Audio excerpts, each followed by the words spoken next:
Bonjour Reddit, je suis Alex, 25 ans, et pendant des années j'ai porté cette histoire comme un poids. Il s'agit de la façon dont ma vie a dérapé lorsque j'étais adolescent après que ma mère se soit remariée. Je ne l'ai jamais partagée complètement avec personne, alors la voici. Mon père est mort quand j'avais 6 ans. Depuis, il n'y avait que ma mère et moi. Nous n'avions pas grand-chose, mais nous étions unis. Maman travaillait sans relâche, 2 emplois la plupart du temps, juste pour payer les factures et s'assurer que j'avais tout ce dont j'avais besoin. Notre lien était indéfectible, ou du moins je le croyais. C'est ce qui a rendu tout ce qui a suivi si difficile à accepter. Quand j'avais 15 ans, maman a commencé à sortir avec Marc. Au début, je n'y ai pas prêté beaucoup d'attention. Elle méritait d'être heureuse et je pensais que cela ne changerait pas grand-chose. Mais Marc était différent. Il avait cette présence, bruyant, affirmé, toujours le centre de l'attention. Il a commencé à apparaître de plus en plus souvent à la maison, agissant comme s'il y appartenait déjà. Il mettait les pieds sur la table basse, faisait des blagues sur mon silence, cette partie me fait encore mal, s'asseyait sur la chaise de mon père à table. Cela ressemblait à une gifle, mais maman semblait indifférente. Je me suis dit que ça ne durerait pas. Mais ensuite, un soir, maman m'a fait asseoir et m'a dit qu'elle et Marc allaient se marier. Je n'arrivais pas à le croire. Elle a dit que Marc la rendait heureuse et qu'elle voulait construire une vie avec lui. Je voulais la soutenir, mais au fond, j'avais l'impression de la perdre. Quelques mois plus tard, Marc et son fils, Josh, ont emménagé. C'est là que tout a vraiment commencé à aller de travers. Josh avait 1 an de plus que moi et il était tout ce que je n'étais pas, sûr de lui, athlétique, extraverti, le genre de personne qui semblait toujours attirer l'attention de tous. À l'école, il était une star du football et à la maison, il est rapidement devenu l'enfant chéri de Marc. Ils étaient comme une équipe, parlant constamment de sport ou travaillant ensemble sur des projets. Pendant ce temps, j'avais l'impression de n'exister pas.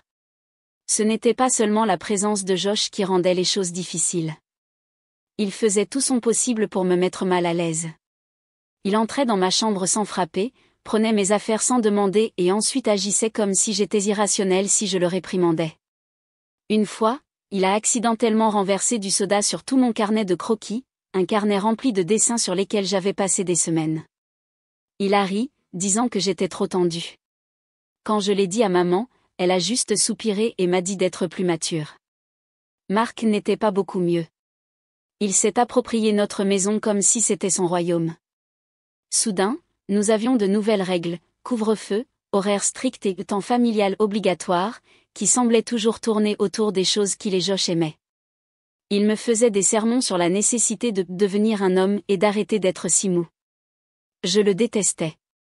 Je le détestais. Mais le pire, c'était la façon dont maman a changé. Elle était autrefois mon roc, m'écoutant toujours et me défendant. Maintenant, elle était prise au milieu, essayant toujours de maintenir la paix. Chaque fois que je mentionnais la façon dont Marc ou Josh me traitaient, elle l'ignorait. « Alex, tu dois leur donner une chance, disait-elle, ou « ce n'est pas facile pour eux non plus. » J'avais l'impression qu'elle les choisissait par-dessus moi. Au fil des mois, j'ai commencé à passer plus de temps dans ma chambre. C'était le seul endroit où j'avais l'impression d'avoir un certain contrôle. Je mettais mes écouteurs, je me perdais dans les livres ou le dessin et j'essayais de bloquer le chaos qui se trouvait de l'autre côté de ma porte.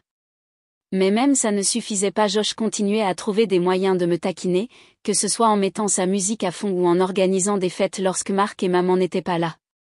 J'ai essayé de me dire que ça s'améliorerait, qu'avec le temps, les choses se calmeraient. Mais ce ne fut pas le cas. Un soir, les choses ont atteint un point de rupture. Marc avait planifié un grand dîner de famille, avec un diaporama de souvenirs de famille. La plupart des photos étaient de lui, de Josh et de ma mère, avec moi maladroitement repoussé sur le côté dans quelques clichés. Pendant le dîner, Marc a fait une remarque sur le fait que Josh était comme le fils qu'il avait toujours voulu. Je pouvais sentir ma face brûler, mais je n'ai rien dit. Puis Josh est intervenu, en plaisantant en disant que peut-être que je pourrais être son projet d'adoption. J'ai explosé. J'ai lancé ma fourchette, leur ai dit que j'en avais assez et je suis sortie en courant de la pièce. Je pouvais entendre Marc me crier dessus, m'appelant irrespectueux et ingrat, mais je m'en fichais. Je suis allée dans ma chambre, j'ai verrouillé la porte et je suis restée là le reste de la nuit. Maman est entrée plus tard.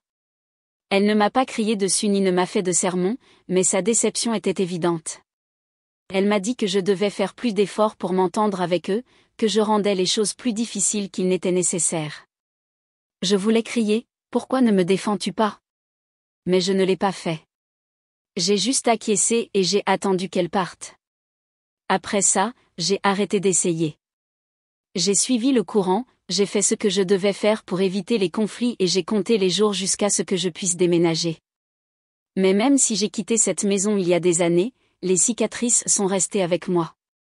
Je n'arrive toujours pas à me débarrasser de la sensation d'avoir perdu quelque chose d'important à l'époque, ma famille, mon sentiment d'appartenance, ma voix. Ce n'est que le début de l'histoire. Mais en regardant en arrière, je me demande s'il y a jamais eu un moyen de faire les choses autrement, ou si j'étais toujours destinée à être le marginé. À 16 ans, je ne supportais plus d'être à la maison. Chaque jour était un rappel constant de la façon dont je me sentais mal accueillie dans ce qui était autrefois mon espace sûr. Marc avait toujours quelque chose de négatif à dire sur moi, que ce soit mes intérêts ou mes projets d'avenir. Josh, bien sûr, suivait son exemple, s'assurant d'ajouter ses propres commentaires sarcastiques chaque fois que possible. J'avais besoin d'une issue. Alors j'ai commencé à travailler dans un petit café après l'école.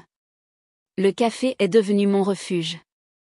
Il était bruyant, animé et plein de vie, un contraste marqué avec le silence tendu ou les disputes à grands cris à la maison. Carla, ma gérante, est rapidement devenue une personne en qui j'avais confiance. Elle ne s'immisçait pas dans ma vie personnelle, mais elle s'assurait que j'allais bien à sa manière. Elle me donnait des quarts supplémentaires chaque fois que je le lui demandais et avait toujours un mot gentil ou une blague pour alléger l'atmosphère. Jake, un des autres employés, est devenu un ami proche. Nous nous sommes liés par notre amour du dessin, restant souvent tard après la fermeture pour dessiner ensemble dans le calme du café vide. Le temps que je passais hors de la maison m'a donné la clarté dont j'avais besoin. Je me suis rendu compte que je ne pouvais plus continuer à vivre sous le toit de Marc. Ses dénigrements constants et son contrôle étaient étouffants.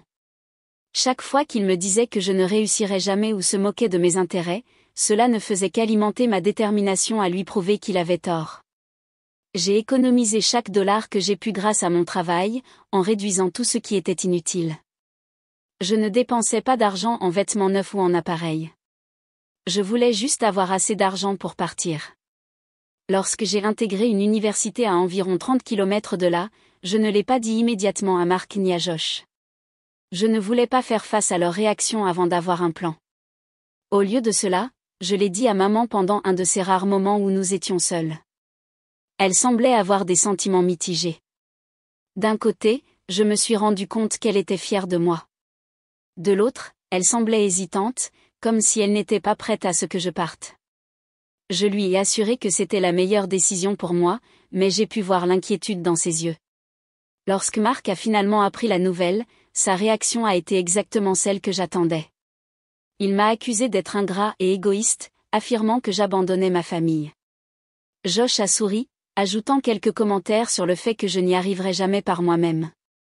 Maman est restée silencieuse, comme elle le faisait souvent dans ce genre de situation. Je n'ai pas laissé ces paroles m'affecter. J'avais pris une décision et je n'allais pas laisser quiconque m'arrêter. Le jour où j'ai déménagé, j'ai ressenti un mélange de soulagement et de peur. J'avais économisé assez d'argent pour louer un petit appartement près de l'université.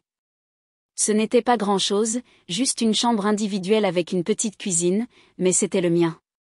Carla et Jake m'ont aidé à faire mes valises et à les transporter. Marc et Josh ne se sont pas donné la peine d'aider, et maman est restée nerveuse, ne sachant pas quoi dire ou faire. Je me suis rendu compte qu'elle voulait dire quelque chose de plus, mais les mots ne sont jamais sortis. En partant, j'ai regardé la maison une dernière fois.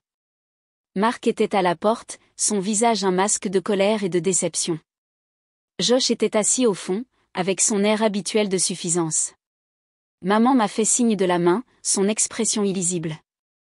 Je ne me suis pas permis de m'y attarder. Pour la première fois depuis des années, j'étais libre. Ma première nuit dans l'appartement a été calme.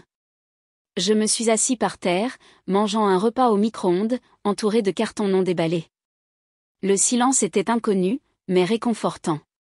J'ai passé la nuit à dessiner, laissant le poids des dernières années se soulever lentement de mes épaules. Ce n'était pas parfait, mais c'était un début. Au cours des semaines suivantes, je me suis adaptée à ma nouvelle vie. Les cours à l'université étaient stimulants, mais passionnants, et j'ai enfin eu l'impression de me diriger vers quelque chose de réel. J'ai fait quelques amis dans mes cours d'art, des personnes qui comprenaient ma passion et partageaient mes rêves. Pour la première fois, j'avais l'impression d'avoir un avenir vers lequel je pouvais aspirer. Maman m'appelait de temps en temps, toujours tard dans la nuit, lorsqu'elle savait que Marc ne l'entendrait pas. Elle me demandait des nouvelles de l'école, de mon appartement et si je prenais soin de moi. Je me suis rendu compte qu'elle me manquait, mais ses appels étaient toujours teintés de culpabilité. Elle ne mentionnait jamais Marc ni Josh, et je ne posais pas de questions. Nos conversations étaient fragiles, comme si nous évitions tous les deux la vérité sur ce que notre relation était devenue. Même si j'avais quitté cette maison, je ne pouvais pas complètement échapper à son ombre. J'avais des cauchemars sur les disputes, la tension constante et la sensation d'être ignorée. Mais au fil du temps, ces souvenirs ont commencé à se sentir plus lointains. Je me suis concentrée sur mes cours, mon art et ma nouvelle indépendance. Chaque pas en avant était une petite victoire, un rappel que j'avais pris la bonne décision. Lorsque j'ai emménagé dans mon premier appartement, j'ai enfin ressenti cette sensation de liberté que j'avais tant désirée pendant des années. L'espace était petit, avec juste assez de place pour un lit, une petite cuisine et une seule table que j'utilisais comme bureau.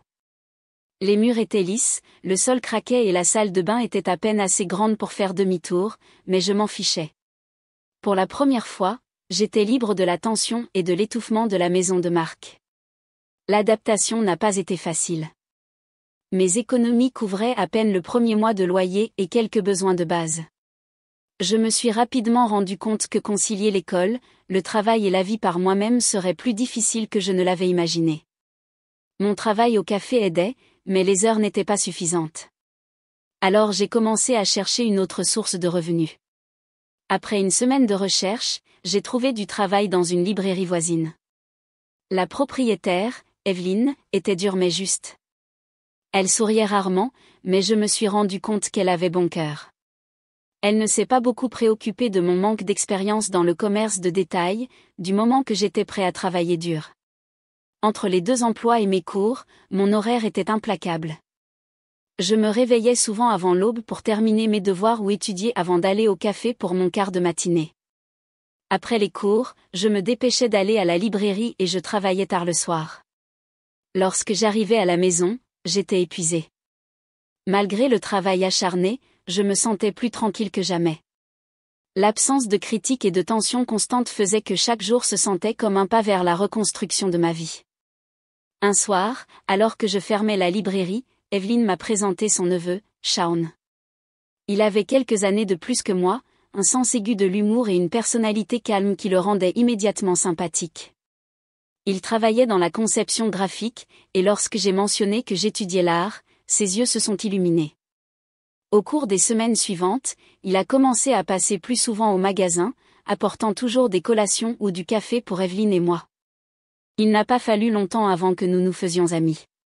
Shaun m'a invité à une exposition d'art local une semaine plus tard, où il m'a présenté à un groupe d'artistes et de designers avec lesquels il travaillait. Ils ne ressemblaient en rien aux gens avec lesquels j'avais grandi. Ils étaient audacieux, créatifs et authentiquement eux-mêmes. Pour la première fois, j'avais l'impression d'appartenir à quelque part. J'ai commencé à passer plus de temps avec eux, assistant à des événements et même collaborant à de petits projets en dehors de l'école. Malgré les nouvelles connexions que je tissais, mon passé était toujours présent. Maman appelait de temps en temps, toujours tard dans la nuit lorsqu'elle savait que Marc ne l'entendrait pas. Elle me demandait des nouvelles de l'école, de mes emplois et si je mangeais suffisamment. Sa voix était teintée de tristesse et je me suis rendu compte qu'elle me manquait. Moi aussi, elle me manquait, mais je ne pouvais pas me décider à lui rendre visite. L'idée de retourner dans cette maison, de faire à nouveau face à Marc et à Josh, me retournait l'estomac.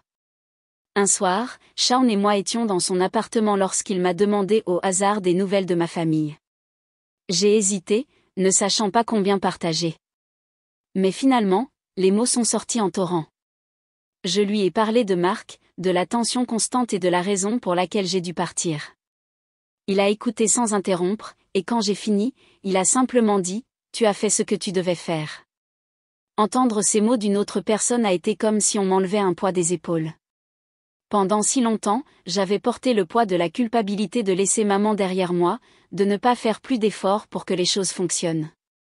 Mais les mots de Shawn m'ont fait réaliser que parfois, il faut se mettre soi-même en premier. Un jour, alors que j'étais à la librairie, une femme est entrée et a commencé à regarder près des livres d'art. Elle me semblait familière, mais au début, je n'ai pas pu la situer. Quand elle s'est tournée vers moi, mon cœur s'est arrêté. C'était l'ex-petite amie de Josh, Sarah. Elle m'a reconnue immédiatement et s'est approchée pour me saluer. Nous avons eu une petite conversation maladroite pendant quelques minutes avant qu'elle ne mentionne qu'elle avait rompu avec Josh. Quand je lui ai demandé pourquoi, son expression s'est assombrie. « Il n'est pas celui que tu crois », a-t-elle dit à voix basse. « Il a des problèmes. » Elle n'a pas donné plus de détails, mais son ton laissait clairement entendre que ce qui s'était passé entre eux n'était pas bon. Après son départ, je n'ai pas pu m'empêcher de penser à ses paroles. Il était étrange de penser à Josh comme étant autre chose que la personne prétentieuse et sûre d'elle que j'avais connue. Mais cela m'a aussi fait me demander combien de choses j'ignorais sur ce qui s'était passé dans cette maison après mon départ. Les semaines suivantes se sont déroulées sans incident, jusqu'à ce que je reçoive un appel inattendu de maman. Sa voix était tremblante et je pouvais entendre Mark crier au fond. Elle m'a rapidement dit qu'il s'était disputé plus que d'habitude et qu'elle ne savait pas quoi faire. Je lui ai proposé d'aller la chercher, mais elle a refusé, disant qu'elle ne voulait pas aggraver les choses. Je me suis senti impuissant, pris entre le désir de l'aider et le fait de savoir que je n'étais pas prêt à la laisser tomber. Cette nuit-là, je n'ai pas pu dormir. J'ai continué à repasser notre conversation dans ma tête, me demandant s'il y avait autre chose que je pouvais faire. Ce n'est que bien plus tard que j'ai réalisé que certaines batailles ne sont pas les miennes à mener. La vie a continué et j'ai progressivement commencé à me sentir plus installée. Mes cours allaient bien et je gérais de mieux en mieux mon temps entre le travail et l'école. Shawn et moi avons commencé à travailler ensemble sur un petit projet, la conception d'une affiche pour un événement caritatif local. C'était ma première expérience réelle de collaboration et je m'enthousiasmais pour ce que l'avenir pourrait réserver. Même si je construisais une nouvelle vie pour moi, les cicatrices de mon passé n'ont pas disparu du jour au lendemain. Il y avait des moments où je me sentais comme un imposteur, comme si je ne méritais pas la liberté pour laquelle j'avais tant lutté. Mais chaque jour, je me rappelais que j'avançais, et cela suffisait. Lorsque j'ai reçu la lettre, j'ai failli la jeter, pensant que c'était un autre courrier indésirable. L'enveloppe était simple et l'expéditeur était un cabinet d'avocats que je ne reconnaissais pas. Mais quelque chose m'a fait m'arrêter et j'ai décidé de l'ouvrir. À l'intérieur, il y avait une lettre formelle avec mon nom écrit en haut. Les mots semblaient surréalistes tandis que je les lisais. Une tante de mon défunt père, dont je me souvenais à peine l'avoir connu enfant, m'avait légué un héritage. Je suis resté assis à regarder la lettre, essayant de lui trouver un sens. Le lendemain, j'ai appelé le cabinet d'avocats indiqué sur la lettre et j'ai parlé à un homme appelé Monsieur Cartwright. Il semblait professionnel, presque trop professionnel, comme s'il s'occupait de ce genre d'affaires tous les jours. Il a confirmé que la lettre était authentique et m'a invité à le rencontrer dans son bureau pour discuter des détails. C'est très inhabituel, a-t-il admis. Votre tante Margaret a été très précise dans son testament. Tout est à votre nom. J'ai passé les jours suivants sonner. Margaret avait été une présence silencieuse dans mon enfance, quelqu'un dont je me souvenais seulement de quelques réunions de famille mal à l'aise. Elle avait vécu dans une grande maison ancienne dans un quartier riche, mais mes parents n'en ont jamais beaucoup parlé. Je ne savais même pas s'ils étaient proches.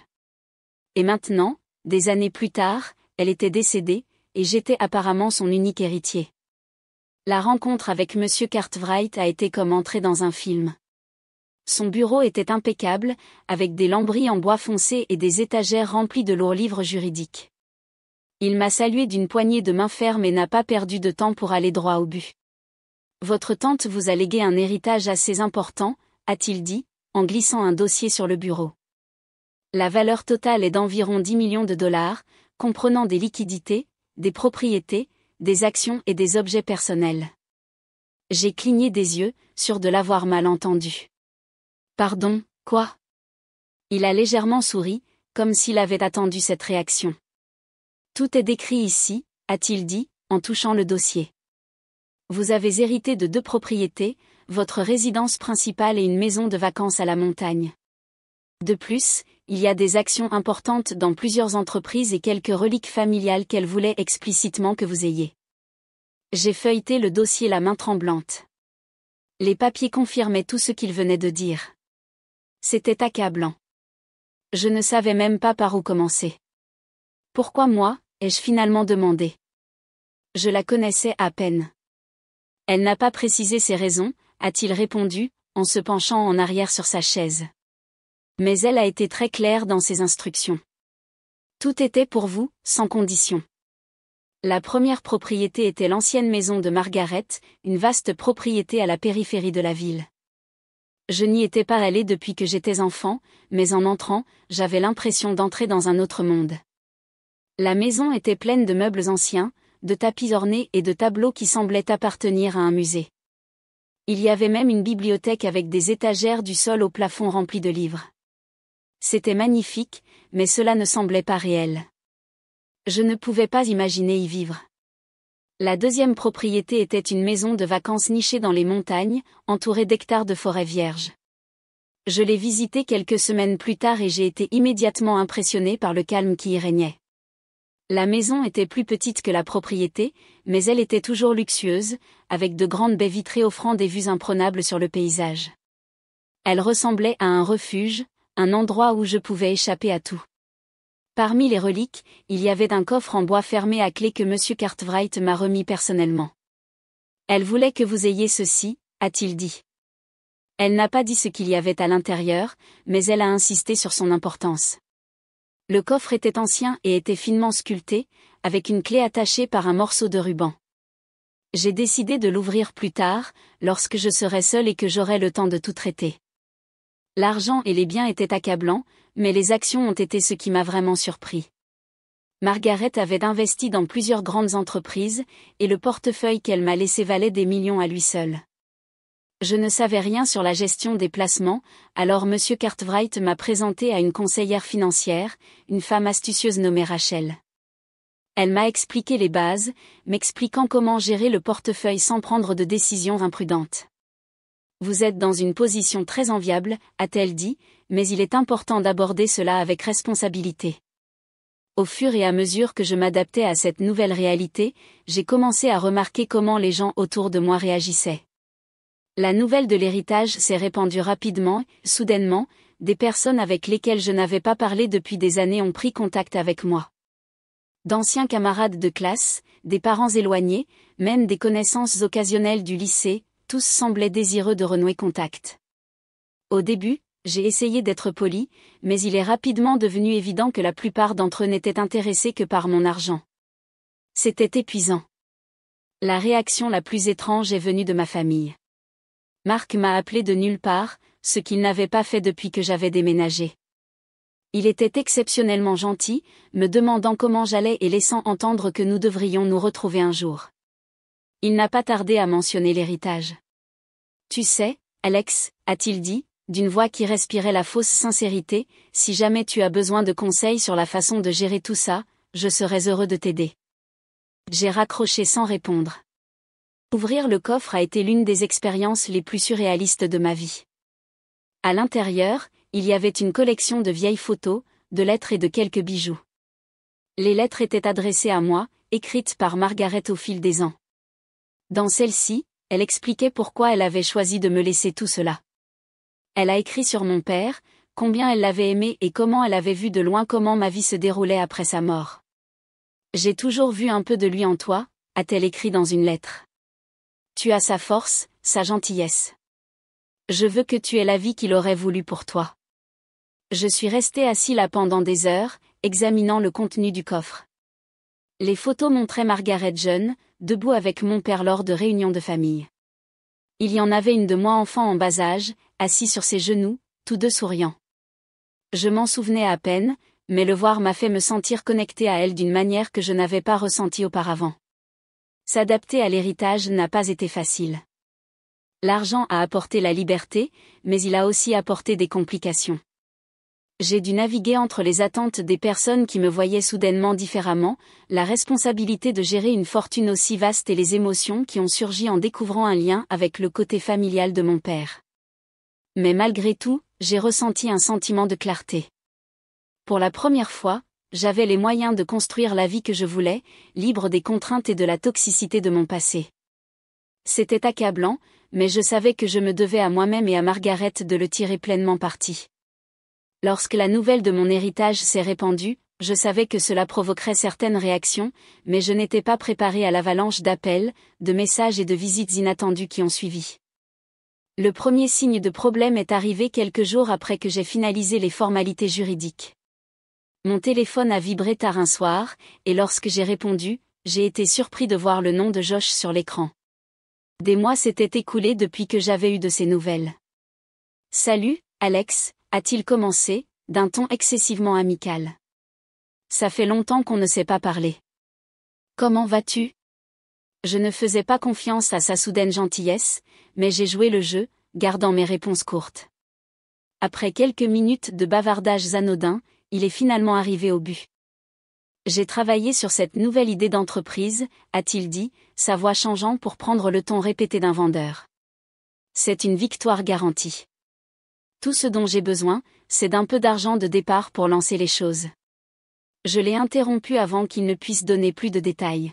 « Josh, tu me demandes de l'argent ? » Eh bien, oui, mais ce n'est pas seulement de l'argent, c'est un investissement. Tu pourrais faire partie de quelque chose d'énorme. Il n'a même pas essayé de cacher le désespoir dans sa voix. J'ai soupiré, ressentant une vague familière de frustration. Josh, je ne suis pas intéressé. Je ne peux pas simplement distribuer de l'argent. Il s'est moqué, son ton devenant froid. Allez, Alex, tu as maintenant des millions. M'aider ne ferait qu'une infime partie de cela. J'ai terminé l'appel peu de temps après, mais cela m'a laissé un arrière-goût amer. J'aurais dû savoir que cela ne s'arrêterait pas là. Une semaine plus tard, maman a appelé. Sa voix était hésitante et je me suis rendu compte qu'elle avait quelque chose en tête. Après quelques minutes de mise à jour, elle a finalement dit, « Tu sais, la maison a vraiment besoin de quelques réparations. » Quel genre de réparation, ai-je demandé, craignant où cela allait mener. Juste quelques rénovations, a-t-elle dit rapidement. La cuisine est démodée et le toit a besoin de réparation. Ce n'est rien de trop important, mais cela ferait une grande différence. J'ai hésité, essayant de traiter ce qu'elle me demandait. Tu me demandes de payer pour ça ? Oh, non, non, a-t-elle dit, bien que son ton ne soit pas convaincant. C'est juste que... Marc a pensé que ce serait quelque chose avec lequel tu voudrais aider, maintenant que tu es dans une aussi bonne position. J'ai ressenti un mélange de colère et de tristesse. Maman, je ne peux pas. Ce n'est pas pour ça que cet argent est là. Elle n'a pas discuté, mais la déception dans sa voix était claire lorsqu'elle a raccroché. Cela a fait plus mal que je ne voulais l'admettre. Marc, bien sûr, n'a pas été subtil dans ses demandes. Il est apparu sans prévenir à mon appartement un après-midi, me prenant complètement par surprise. J'ai ouvert la porte et je l'ai trouvé debout là, son expression habituelle de suffisance remplacée par quelque chose de presque suppliant. « Alex » a-t-il dit, entrant sans attendre une invitation. « Nous devons parler. » Je ne voulais pas le laisser entrer, mais je ne savais pas comment le refuser. Il s'est assis à ma petite table de cuisine, regardant autour de lui avec une désapprobation à peine dissimulée.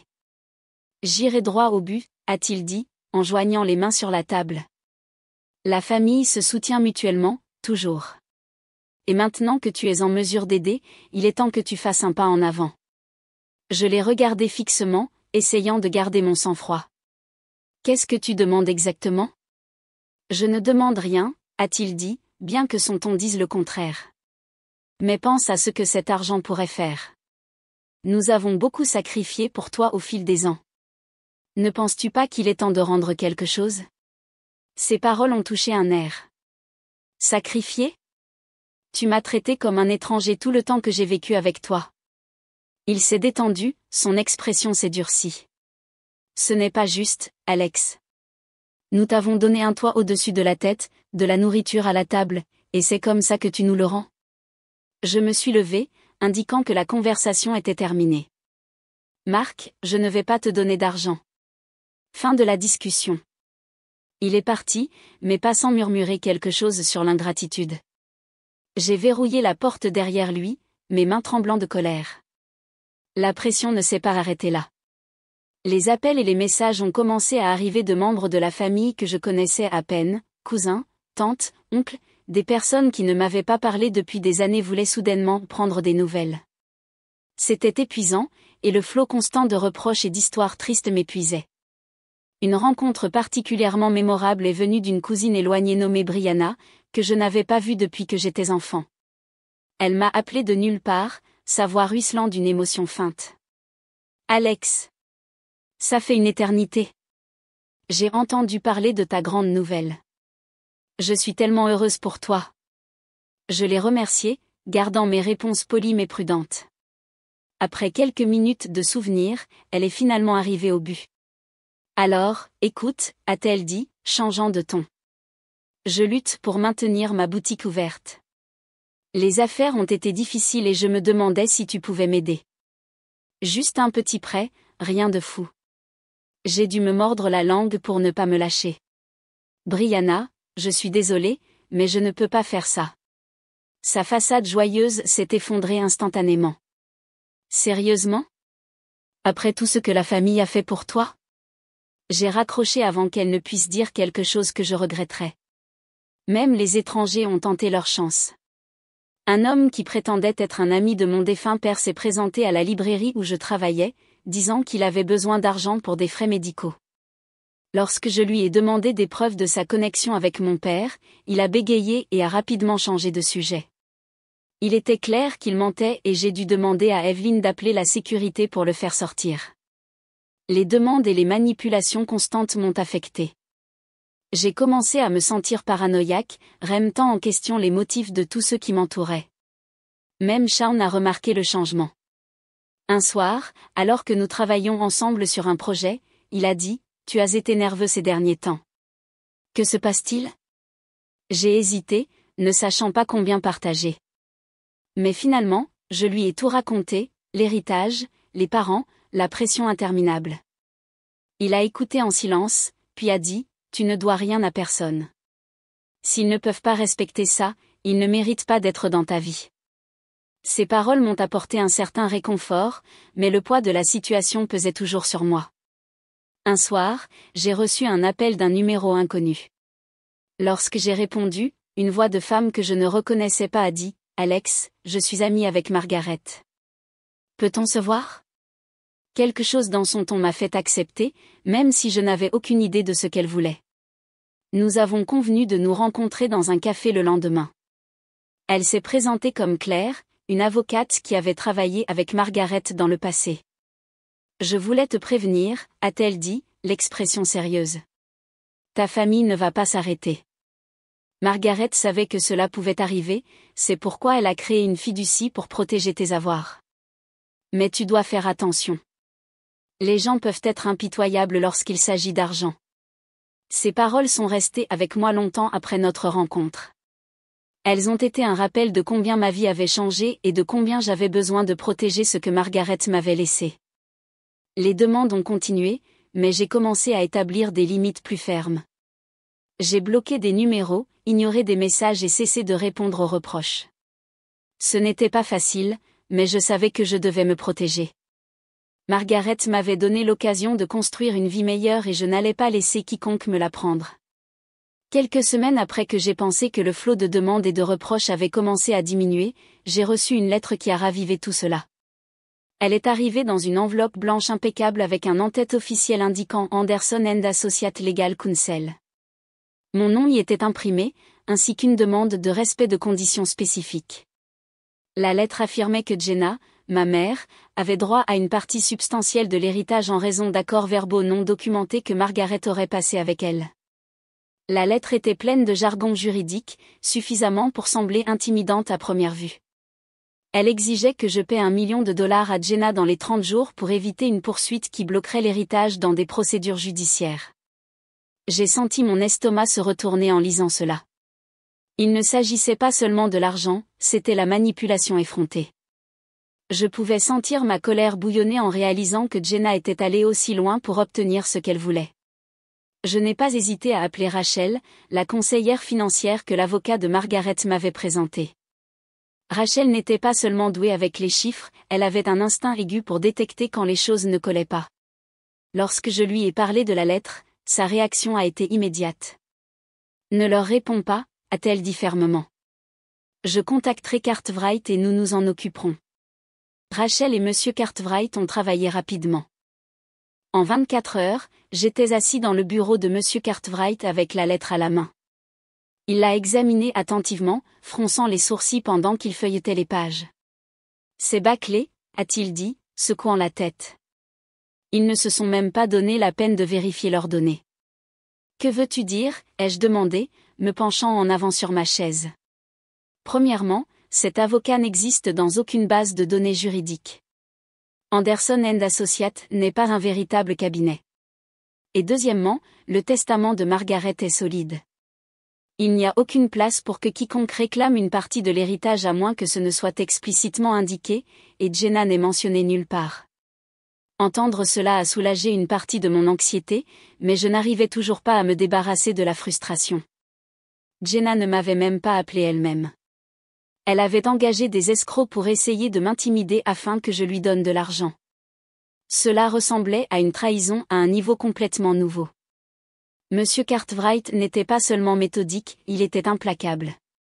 Il a rédigé une lettre de réponse décrivant chaque défaut dans l'affirmation de Jenna et les références du faux avocat. Non seulement nous allons mettre fin à cela, a-t-il dit. Nous allons nous assurer qu'elle sache que tenter de recommencer aura des conséquences. Quelques jours plus tard, j'ai reçu un appel de Jenna. Sa voix était exceptionnellement douce, presque répétée. « Alex, je voulais voir comment tu allais. Comment vas-tu » J'ai serré le téléphone fort, luttant pour garder mon calme dans ma voix. « J'ai reçu ta lettre. » Il y a eu une longue pause avant qu'elle ne reparle. « Oh, ça. J'essayais juste de protéger ce qui est juste, Alex. Tu sais combien la maison a besoin de réparation, et Marc ? Arrête, l'ai-je interrompu, ma colère débordant. Tu crois que je suis stupide ? Tu as engagé quelqu'un pour m'envoyer une fausse assignation, et maintenant tu essaies de faire comme si de rien n'était. Son ton a changé instantanément, devenant sur la défensive. Ce n'était pas faux. J'ai fait ce que je pensais être juste. Tu as tellement, et nous avons lutté pendant des années. Ne penses-tu pas que c'est juste de partager ? Je n'ai pas pu entendre plus. Jenna, tu n'as droit à rien de tout cela. Margaret m'a tout laissé, et tu le sais. Cela se termine maintenant.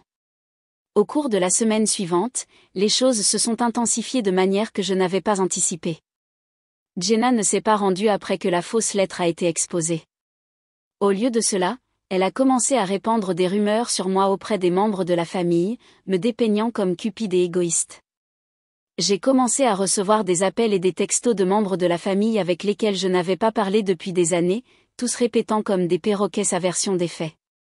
Vas-tu vraiment laisser ta mère se battre pendant que tu vis comme un roi, s'est moqué un cousin lors d'un appel téléphonique. C'est répugnant, Alex. Au début, j'ai essayé d'expliquer la situation, mais il est rapidement devenu évident que la plupart d'entre eux ne se souciaient pas de la vérité. Ils voulaient seulement prendre parti ou voir s'ils pouvaient tirer quelque chose de moi aussi. C'était épuisant et j'ai commencé à me sentir isolée.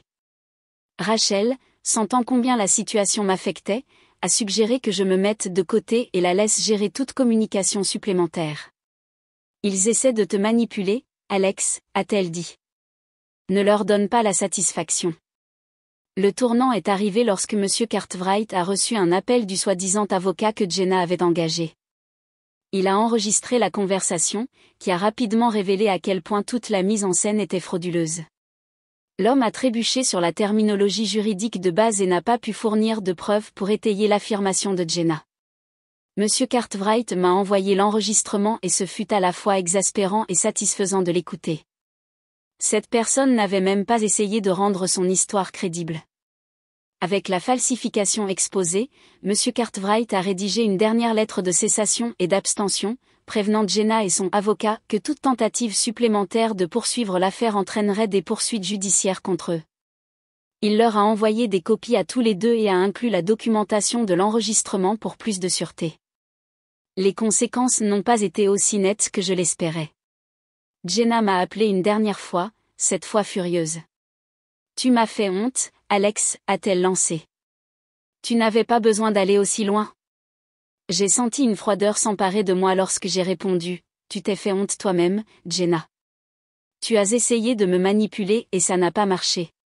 Ne me recontactez plus à moins que ce ne soit pour quelque chose de réel. » J'ai raccroché et j'ai bloqué son numéro. Les conséquences des actions de Jenna ont mis des mois à se dissiper complètement. Certains membres de la famille ont cru ces mensonges et ont rompu les liens avec moi. D'autres se sont rapprochés après avoir entendu la vérité, mais le mal était fait. Je me suis rendu compte que l'argent avait une façon de révéler les vraies couleurs des gens, et ce n'était pas toujours une vue agréable. Malgré tout, j'ai ressenti un sentiment de clôture. La trahison a fait mal, mais elle a aussi renforcé ma détermination à protéger ce que Margaret m'avait laissé. J'ai engagé Rachel comme conseillère financière à temps plein et j'ai commencé à élaborer des projets pour l'avenir. Au moins, cette expérience m'a appris que je ne pouvais pas laisser quiconque profiter de moi à nouveau. Cela ne s'est pas produit d'un coup, mais à un moment donné, j'ai commencé à voir les choses plus clairement. L'héritage, et tout le drame qu'il a apporté avec lui, m'avait obligé à analyser attentivement ma vie, mes relations et ce que je voulais. J'avais passé tellement de temps à me sentir en colère et trahi, mais un soir, alors que j'étais assis seul dans mon appartement, je me suis rendu compte, je ne pouvais plus continuer à vivre comme ça. Penser à tout ce qui avait mal tourné avec ma famille n'allait rien changer. Je devais commencer à vivre pour moi. La première étape a été de redéfinir ce que « famille » signifiait pour moi. Pendant si longtemps, j'avais cru que la famille était un lien indéfectible, peu importe combien de douleurs cela coûtait. Mark et Jenna me l'avaient inculqué, l'utilisant comme levier pour me manipuler pendant des années. Mais je me suis rendu compte de quelque chose qui a tout changé, la famille n'est pas seulement ceux avec qui on est. Ce sont les gens qui vous élèvent, qui vous soutiennent, qui vous font sentir valorisé. Selon cette définition, ma vraie famille n'était pas les gens qui partageaient mon ADN. C'étaient ceux qui avaient été là pour moi lorsque j'en avais le plus besoin. Shawn était l'une de ces personnes. Nous nous étions rapprochés au cours de la dernière année et il était devenu l'un de mes meilleurs amis. Il était toujours là pour écouter, que je me confie sur le dernier plan de Jenna ou que je divague sur un nouveau projet sur lequel je travaillais. Ensuite, il y avait Carla, mon ancienne gérante au café, qui m'appelait encore de temps en temps juste pour voir comment j'allais. Et Rachel, qui avait tout fait pour m'aider à naviguer dans le chaos de mon héritage. C'étaient les personnes qui m'avaient montré à quoi ressemblait le vrai soutien. Un après-midi, Shawn et moi étions assis dans son salon, en faisant un remue-ménage pour la conception d'une affiche. Il a fait une pause au milieu de sa phrase et m'a regardé. « As-tu déjà pensé à faire du bénévolat ?» a-t-il demandé. « Pas vraiment, ai-je admis. »« Pourquoi ?» Il a haussé les épaules. « Je ne sais pas. Tu as traversé beaucoup de choses. Peut-être que cela t'aidera à te concentrer sur quelque chose en dehors de toi pendant un temps. » L'idée m'est restée en tête. Quelques jours plus tard, je me suis retrouvée à m'inscrire comme bénévole dans un centre jeunesse local. Il dirigeait des programmes d'art pour les enfants et cela semblait être la façon parfaite de combiner ma passion pour l'art avec le don de soi. Mon premier jour a été stressant. Je n'étais pas sûre de la façon dont les enfants réagiraient à moi, mais cela s'est avéré être l'une des expériences les plus enrichissantes de ma vie. Les voir s'illuminer pendant qu'ils expérimentaient la peinture et l'argile m'a rappelé pourquoi j'étais tombée amoureux de l'art en premier lieu. Le bénévolat est devenu une partie habituelle de ma routine. Il ne s'agissait pas seulement d'aider les enfants, il s'agissait de trouver un sens. J'ai commencé à me sentir plus ancrée, plus connectée au monde qui m'entourait.